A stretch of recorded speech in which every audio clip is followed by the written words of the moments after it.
চারঘাট-বাঘার মানুষের ন্যায্য অধিকার ও মাদকমুক্ত সমাজ গড়তে অঙ্গীকার। রাজশাহীর ৬ আসনে জামায়াত প্রার্থী অধ্যাপক নাজমুল হকের মনোনয়নপত্র দাখিল। বিস্তারিত দেখুন মোহাম্মদ রাজন আলীর প্রতিবেদনে। রাজশাহীর ৬ চারঘাট-বাঘা আসনে বাংলাদেশ জামায়াত ইসলামী মনোনীত প্রার্থী অধ্যাপক নাজমুল হক আসন্ন জাতীয় সংসদ নির্বাচনে অংশ নিতে মনোনয়নপত্র দাখিল করেছেন। সোমবার দুপুর ২টা ৩০ মিনিটে উপজেলা নির্বাহী কর্মকর্তা ও সহকারী রিটার্নিং অফিসার শাম্মী আক্তারের কাছ থেকে তিনি আনুষ্ঠানিকভাবে মনোনয়নপত্র জমা দেন।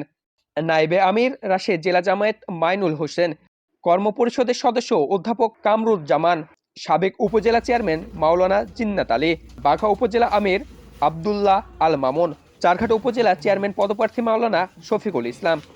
মনোনয়নপত্র জমা শেষে অধ্যাপক নজরুল হক বলেন, চারঘাট বাঘা সাধারণ মানুষ ন্যায্য অধিকার আদায়, মাদকমুক্ত সমাজ গঠন ও আইন শৃঙ্খলা সার্বিক উন্নতি ঘটাতে চায়। এলাকার মানুষের আস্থা ও ভালোবাসাকে পুঁজি করে সৎ ও দায়িত্বশীল জনসেবা নিশ্চিত করা আমার লক্ষ্য।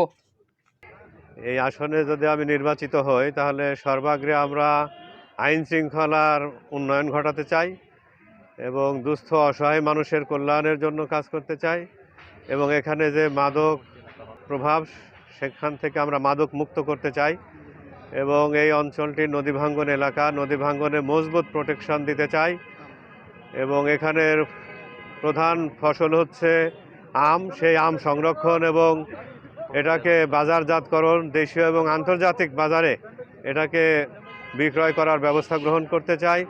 আমাদের এই অঞ্চলটি জলবদ্ধতার কারণে সঠিক সময়ে ফসল করা যায় না, এটার পানি নিষ্কাশনের সঠিক ব্যবস্থা আমরা গ্রহণ করতে চাই।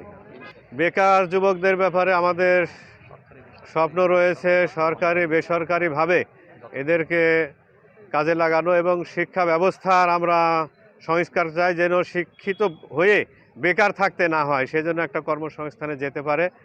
এ ব্যাপারে আমাদের কেন্দ্রীয় পলিসিও রয়েছে, যেন সকলকেই আমরা কর্মসংস্থান দিতে পারি, সেইভাবেই শিক্ষা ব্যবস্থাকে সাজানো হবে। আশাবাদী যে আগামী জাতীয় সংসদ নির্বাচন লেভেল প্লেয়িং ফিল্ড হবে এবং শান্তিপূর্ণ সুষ্ঠুভাবেই সম্পন্ন হবে, এ ব্যাপারে আমরা আশাবাদী।